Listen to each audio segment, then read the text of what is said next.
Hi, I'm Chris Noe here with DJ Thomas. DJ, what inspired you to design your skin? Well, growing up, I've always seen a lot of tattoos. My family's always had them. My stepfather was a tattoo artist, and to get it was kind of like a rite of passage. Okay. What tattoo do you have that means the most? The tattoo that I have that means the most to me is a tattoo that I have on my chest. It is a heart torn in two with an angel wing on one side and a demon wing on the other. And in between, or on the upside of the tattoo, it says, till the sun forgets, and then on the underneath it says, to shine. And that was the last line of a poem that my fiance wrote for me. What was your very first tattoo? My very first tattoo was a fox symbol on my back. Have you ever regretted inking your skin? No. Is there a single tattoo you wish you had never gotten? No. How old were you when you first thought about getting one, and what age were you when you finally got your first tattoo? I was really young when I first started to think about getting tattoos, because all of my parents, I can't say both because I have multiple sets of parents, all of my parents have tattoos, and I always thought it was really neat, and it was something that I wanted to get. So for as long as I can remember, I've always wanted tattoos. Now, on your chosen path as a tattoo artist, when did you decide that you wanted to give others tattoos? This relates back to the tattoo on my chest. I'd always thought about it and was never really too convinced that I could do it. And then I got the tattoo done on my chest, and it just really pushed me forward into wanting to give tattoos, because I saw a priceless piece of art that was done on my chest, and I loved it. And I wanted to be able to do that for other people, that which was done for me.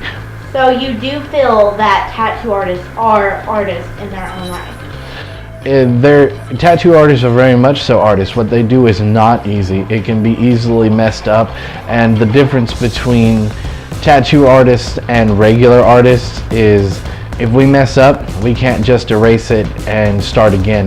If we mess up, it's permanent. So we have to try harder not to mess up.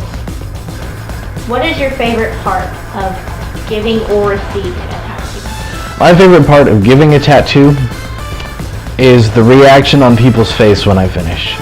To see that their ideas are now on their skin because I put them there, and how happy they are, that's what does it for me. I enjoy being able to make people happy, and to see that my art is now on their skin and it's a permanent fixture. And what do I enjoy about getting tattoos? I just like art, whether it's on my body or on a wall. It's art. Would you mind showing the equipment you use? Certainly. Right here is the ink that I use. I use Sulop Black Intense ink. The brand is Intense. This is what I use for my lining and my shading. I actually use a distilled water mixture and my black ink right here to do my shading.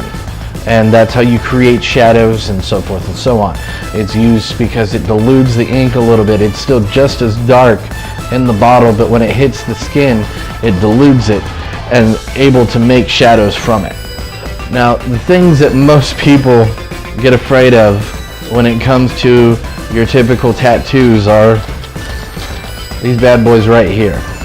These are your needles, and they range anywhere from a 3-round liner, which is the smallest needle that they have, and that would be this one right here. That is a 3-round liner. And there's also what's known as round shaders, and those are used for, as I said in it, round shading.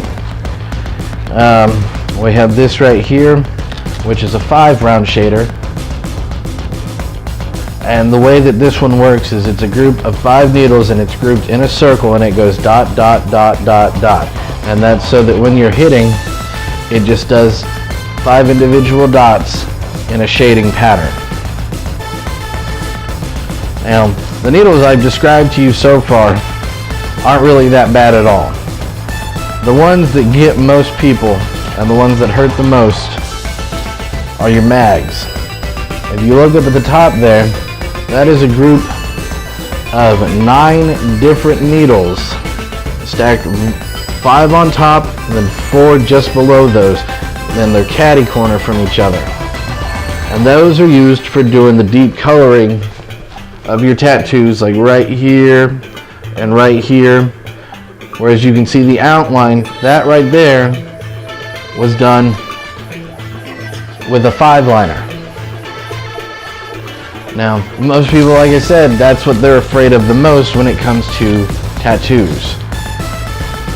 All of my stuff comes pre-sealed and pre-sanitized, and even after I open it, before I do a tattoo, I sanitize them again, just to be precautious. Now right here, we're getting ready to mess with some of the more delicate stuff, so I'm going to go ahead and put on my gloves. So, you always wear gloves just to be safe. Now what you have right here, this is my liner gun. This is the gun that I use to do all my lining, my handwriting, everything. And this one right here is my shader, or my colorer. This one does all my shading, all my coloring. And right here, we have our grips, which you hold about like that. Right here are the tubes that connect the grip to the gun. And these are your tips. This is where your needles will sit.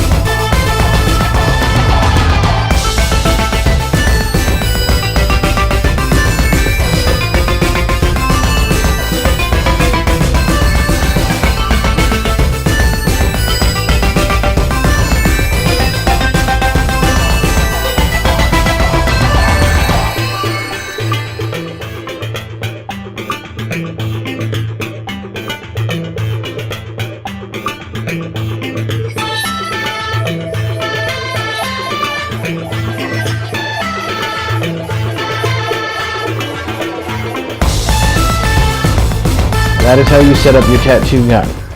What process do you go through to prep the area of the skin for a tattoo? First of all, you shave it. Any hair left on an area that you're getting ready to tattoo can cause horrible, horrible ingrown hairs.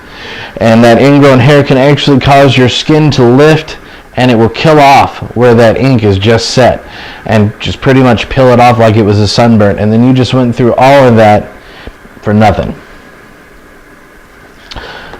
Then I take and I have a homemade solution that consists of antibacterial soap, alcohol, and distilled water. And I take and I mix that all up into a container, and I pour that onto the area, get it nice and wiped down, make sure it's good and clean. How do you advise clients to care for their new ink? What I recommend is this stuff right here, Aquaphor. Aquaphor is amazing stuff, and what you do is you apply that to the area of the tattoo, and that right there will allow the tattoo to breathe and heal at the same time, because they usually use this stuff, and it'll say on it, for dry, cracked, or irritated skin, which after a tattoo is what your skin pretty much is. It's, you need to keep the tattoo from drying up. You need to keep it from scabbing at least for a little while. If it does scab, you don't need to pick it. No tattoo artist will ever tell you to pick a scab tattoo. You pick that scab and you're going to rip the ink out with the scab. All tattoos will eventually scab at some point. You'll apply this for about a week and a half. And then after that, I recommend that you get a vitamin E rich lotion. Any type of skin lotion that says that it is vitamin E rich, and that is what you're going to use. And you just apply it to that tattoo and apply it. And one of the main thing is with tattoos, you don't want to let them get dry. So even with the Aquaphor, if you notice that tattoo is dry, squirt down some Aquaphor on it. You notice that afterwards, after you're done using the Aquaphor and you're moved on to the vitamin E enriched stuff, boom, slather that stuff on. Keep it constantly wet. And eventually you will just have some of the most beautiful looking ink you've ever seen. Okay. Thank you for your time.